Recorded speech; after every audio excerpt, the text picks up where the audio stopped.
Okay, welcome to another edition of Mindset Monday. This is the first one of the season. It's the fourth week of September, and here we go. For those just joining us this season, or maybe didn't realize what I've been doing, is what is Mindset Monday? What is it all about? It's just another way for us to help our athletes outside of practice become better.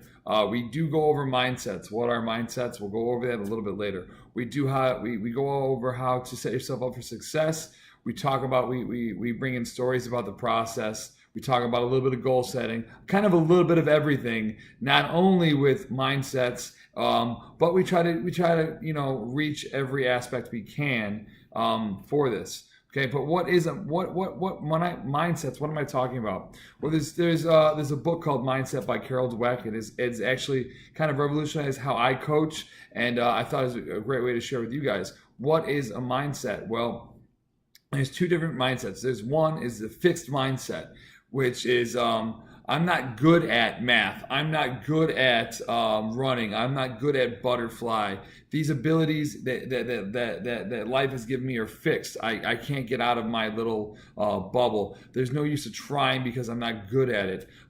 The fixed mindset usually doesn't like to try new things. If the old way worked, well, why am I going to try something this? They're very outcome oriented, very like, well, either I'm going to be awesome or I'm not, and that's the way it is. And then there's a growth mindset, which is I'm not good at these things yet. That key word is yet, meaning it could still happen.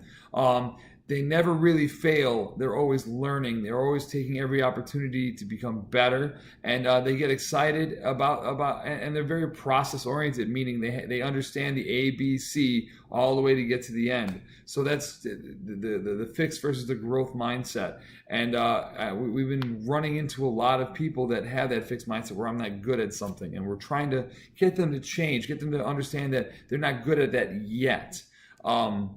The story that really got me into this is a story about a test, and it definitely changed my life, and I hope it changes yours. They took two groups of students, and they were given a test. Group one, no matter how they did, they were praised for how smart they were. Man, you did a really good job at this test. You must be very smart. And group two was praised on the hard work they did. Man, you did a great job in this test. You must have worked really hard.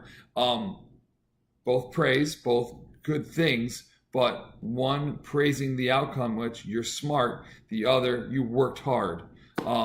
And so then both groups were given a chance to take another exam. It could either be the same level or the harder one. Group one, the one that were praised for how smart they were, they chose to take the same difficulty level as the exam that they were given earlier. Group two, the hard-working group, they actually chose to challenge themselves on the harder tests. That's not the end of the story, because both groups were given the same test at the end of it. And group one actually wound up giving up earlier as they got more frustrated with the test. Group two, the kids that were praised for the hard work, they actually wound up doing better on the test the second time they took it, because the problems they got stuck with, they actually wound up sticking with and working on harder. And that's a huge thing that was given to them. And then, something that I wasn't even going to bring up, but another thing was they were given a sheet of paper. They say, okay, we're going to do this test in other places. What advice would you give? And at the end of the sheet of paper, they were given a place to put their score. And group one, more kids lied about their score to make them look even better than what they were. So just the option of how you praise the outcome is going to change. It's going to model how the kid looks at it moving forward. So what's the big takeaway? Once a kid hears they're good or they're smart, they don't want to risk anything else looking like they're dumb or they're bad. They don't want to risk looking that way. If they were told they were smart, they want to be always told they're smart. And so they're not going to take any risks to looking like they could fail in front of somebody. Okay? The hard-working students, the ones that were praised for their hard work, what did they do going into the second test? They actually worked harder, and they actually grinded it out a little bit more. And those are the big takeaways I heard from this test.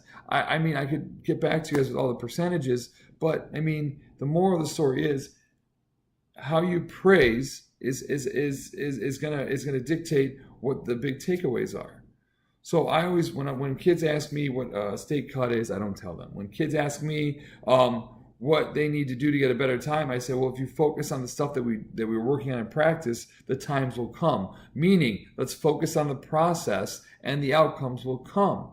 And that's what Mindset Monday is all about: is focusing on the process, understanding that no matter where they're at in life, that there's always going to be tomorrow to keep working forward. That's a quick intro to Mindset Monday. I hope this touches a good base with you guys. If you have any questions, feel free to email me. I love good feedback. Leave it in the comment section as well. Have a great day, and I'll see you on the pool deck.